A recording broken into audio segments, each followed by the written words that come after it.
On a aussi quelques activités en rapport avec le Japon, bien sûr c'est le thème. Et du jeu vidéo visiblement. Et bah oui, du jeu vidéo, je l'ai souligné mon bon Dex. Bref. Ici, c'est le tournoi Smash Bros Epitanium, on va pouvoir partir Kaling versus Aken. Aken que je ne connais pas du tout. Moi non plus. Donc j'ai hâte de découvrir. C'est de la Zelda a priori qui va donc taper sur la Aegis. Ça en rappelle Kaling qui ne jouait pas à la base ce personnage et qui brille de plus en plus d'ailleurs avec ce dernier. Bah écoute, pour le moment on a des belles escarmouches qui sont faites, hein, le corps à corps. On sait que c'est l'un des gros problèmes du personnage qui est d'ailleurs récupéré ici avec un down tilt up smash, des bonnes choses qui nous sont proposées du côté de Kaling en termes de phase. C'est pas suffisant pour faire assez peur et j'ai l'impression que pour l'instant on ne cherche pas à sortir notamment son garde du corps qui est quand même une pièce maîtresse du jeu du personnage. Et oui, le fameux chevalier. Excellent. Bien vu, hein. Qui a dû surprendre Aken, et là justement on en parle de ce chevalier, un chevalier qui, comme tu l'as dit, c'est un garde du corps, un chevalier bien sûr, ça permet de couvrir vraiment un grand espace sur le terrain. D'ailleurs en lèche trap aussi ça peut être terrifiant, malheureusement on va en payer les frais côté Aken, qui va déjà se retrouver avec un petit déficit de 49% et avec une stock en moins. Comment s'en sortir, surtout quand on a une Pyra qui est de sortie? D'autant plus qu'à minimal on a vu un petit peu de patience de son côté, hein. Cette couverture sur le saut avec le pénétral était quand même assez décisive, mais non, c'est la preuve qu'on prend un peu son temps du côté adverse. Là la DI qui sera malheureusement pas suffisante, on se fera choper par ce beau side B, hein. Kaling qui n'a pas peur d'aller punir que ce soit sur le sol, que ce soit en zone rouge. Pour l'instant, pour un démarrage de week-end, le fait d'étouffer autant l'adversaire, la couleur est annoncée. Kaling, moi de toute façon je pose ma pièce sur lui, il peut aller très très loin dans ce tournoi. On a vu jaune, on a vu orange, on a vu rouge, on en a vu de toutes les couleurs un petit peu côté Aken. Et attention, ça risque pas de s'arrêter du tout parce que oui, Kaling, regarde la pression qui est moi. Regarde tout ça, il met en piège de bord des down air, il veut terminer très tôt. En même temps, Aegis le permet, double down air ici, on n'aura pas de... il a tenté le triple, hein. Il a tenté le triple, hein, le petit garnement. Écoute, ça sera pas suffisant, il fait beaucoup de down air d'ailleurs, je ne sais pas... le coup est très fort, hein, ne me faites pas dire ce que je n'ai pas dit, mais le fait d'autant en abuser, ça finirait par s'identifier du côté d'Aken. Mais malheureusement, on tombe dans tous les pièges, on rate les techs derrière après cette prise des spikes, donc là pour le coup les coups sont monstrueux. On a un peu de patience quand même du côté d'Aken pour ne pas tomber justement dans ces pièges de bord proposés par l'adversaire. C'est une bonne stratégie, mais malheureusement on n'arrive pas à prendre suffisamment de terrain et suffisamment d'avantage contre son adversaire. Ça risque d'être délicat pour la suite. Attention, on se débat, aïe, ce sera simplement fort article, mais pas encore. Bonne vieille ici du côté du joueur de Zelda qui arrive tout de même à se maintenir comme on peut. Et regarde ça, 140% et 2 stocks à rattraper, ça paraît un petit peu mission impossible pour la game 1. Un chevalier déposé, va-t il faire mouche? Pour l'instant non, heureusement qu'on aura un excellent spacing de la part de Kaling. Aken qui arrive tout de même à trouver quelques réponses, même si on se retrouve en désavantage à plusieurs reprises face à un Kaling qui lui est pour l'instant impérial. Après là on va décider de rester dessus, ça c'était bien joué au niveau de la DI, mais derrière on a le temps d'aller tuer sur le pair, hein. Il était quand même temps que ça tue, même si le personnage Kemitra a quand même du mal à trouver son petit power, mais là c'est bien, sans de rage, 150 au bout d'un moment, c'est bien gentil. Bon taf qui est exécuté pour l'instant du côté de Kaling. On est en BO3, donc gardez en tête qu'on va très certainement BO5 dès le départ. Autant pour moi. Il n'y a pas beaucoup de monde, c'est vrai. BO5, donc on a encore l'occasion de se rattraper du côté d'Aken, d'autant plus qu'on a vu quelques petites interactions qui étaient intéressantes. On se sort plutôt bien du ledge trap.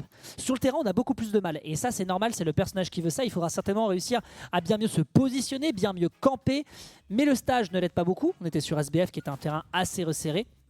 Écoute, voyons voir comment on se dépètre et comment on prend des informations. Parce qu'il y avait des belles choses qui étaient faites sur la fin, mais c'était peut-être trop peu, trop tard. Un petit peu. Quand on a du retard plutôt face à Aegis, c'est pas évident. Aegis, bien sûr, c'est un personnage qui est assez complet. Bon, en termes de recovery, bien sûr, c'est pas la meilleure du jeu, mais que ce soit en termes d'airspeed, que ce soit surtout avec Mitra, que ce soit en termes d'airspeed, que ce soit en termes de vitesse générale, bien sûr, la mobilité générale du personnage, que ce soit en termes de puissance avec Pyra, bien sûr, ça en fait un personnage qui est quand même assez solide sur le papier. Après bien sûr, Zelda a des arguments. On a vu tout à l'heure une interaction un petit peu bizarre avec un Flame Nova.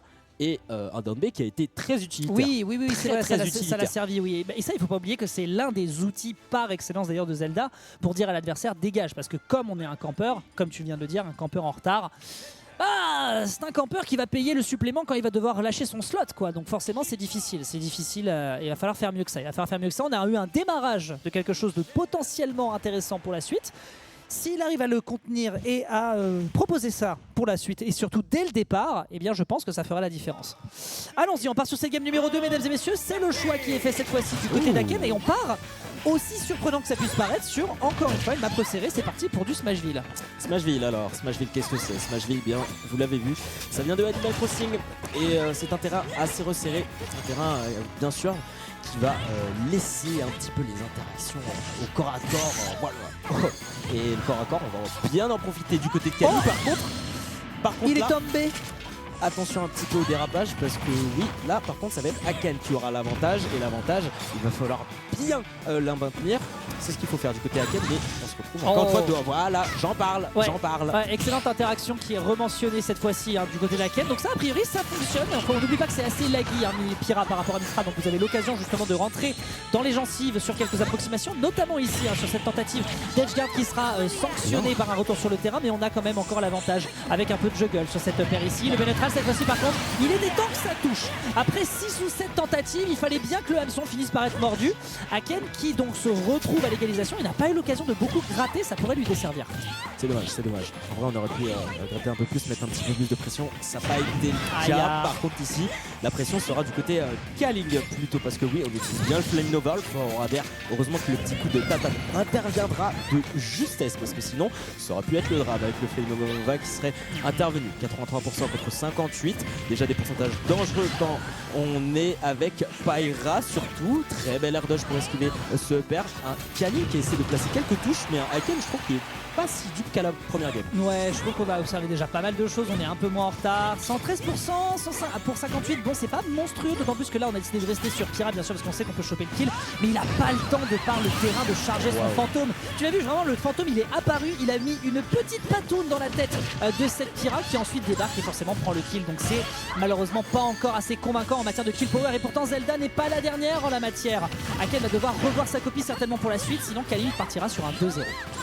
Kaling il est en train de dérouler bien sûr et on a Aken qui essaie de reprendre le contrôle du terrain mais on a du mal, dommage parce que ce Lightning Buster aurait pu vraiment faire des dégâts et là on aura le temps de poser du chevalier mais bon voilà évidemment on va se retrouver derrière du côté de Kaling qui arrive vraiment à bien poser son jeu down air up smash, c'est les classicos de Pyra. 2-0 pour le joueur d'NK. Là en l'occurrence on tombe dans des travers qui sont quand même classiques du personnage et on l'observait déjà d'ailleurs sur la game précédente, c'est pas normal de se prendre autant de down air contre Pyra parce que forcément derrière son plan de jeu elle a juste besoin de dérouler en autopilote et j'ai l'impression que Kaling de son côté ne transpire pas tant que ça pour l'instant. On a vu quelques belles tentatives, quelques belles petites percées, mais sur un terrain aussi resserré, le fantôme n'a jamais pu réellement être présent. Et on n'oublie pas que c'est une pièce maîtresse du kit de Zelda.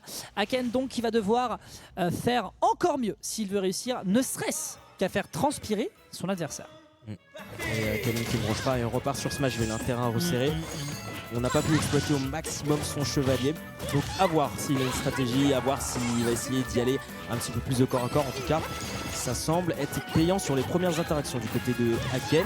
36% après ça reste un petit peu léger, surtout avec Mitra bien sûr qui peut mettre de très bons pourcentages en début de game. Là par contre, là c'est les fights qu'il faut, là c'est le jeu qu'il faut exercer, là c'est la pression qu'il faut poser sur le terrain. Voilà, c'est bien vu du côté de Aken.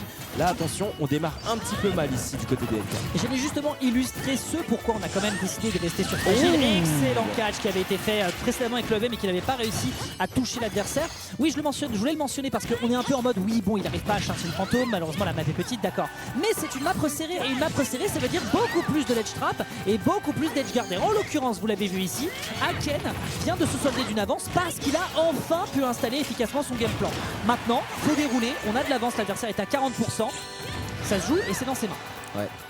Aken un petit peu plus à l'aise par rapport aux deux games précédentes et on dirait que Kaling essaie de vraiment chercher son adversaire. Le petit Lightning King qui a été excellent, 66%. En vrai c'est déjà des pourcentages où ça peut être dramatique et là un Kaling qui essaie de chercher au maximum son adversaire, mais évidemment on est réactif, on est plus que incisif. Quelle avance qu'il nous fait ici Aken. On va quand même réussir à récupérer le revenge kill, mais quelle belle performance. On n'oublie pas que c'est bien rigolo d'avoir du spacing quand on joue un Swordy face à Zelda, c'est même une bonne idée, sauf quand cette dernière va te décocher derrière en out of shield sur une dash attack qui n'est pas safe. Ce magnifique Lightning Kick sur son sweet spot est assez dévastateur. Le B neutral pour sortir du désert. Malheureusement, là, je pense qu'il n'a pas eu le temps de le décocher. On rappelle que c'est une option frame 3 pour Zelda. Le fantôme, malheureusement, qui n'est pas réinstallé. On retombe un peu dans ses travers. Il faut se ressaisir. La game numéro 4 est à sa portée.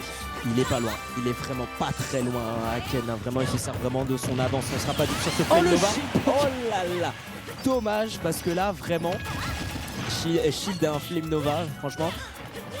Faut Franchement, diriger le ça veut dire le danger. Bah en fait c'est voilà, une petite data, n'oubliez pas que vous pouvez diriger votre bouclier lorsque vous êtes protégé dedans en appuyant sur 2 gâchettes ou sur 2 boutons bouclier. Là en l'occurrence, face à ce move qui est quand même extrêmement violent en matière de shield pressure, on va s'en mordre les doigts et à tel point que le retard maintenant commence à l'accuser. Et derrière, down tilt, up smash, la direct n'était pas au rendez-vous. C'est tellement dommage, il y avait vraiment quelque chose qui était en train de sortir du four côté Aken, mais ça finira cramé avec besoin de gratter au couteau. En tout cas, ce qu'on peut retenir, c'est qu'on a eu des belles petites choses qui ont été faites. Il faudra juste être plus constant là-dessus et peut-être qu'on pourra espérer sortir Kaling à d'autres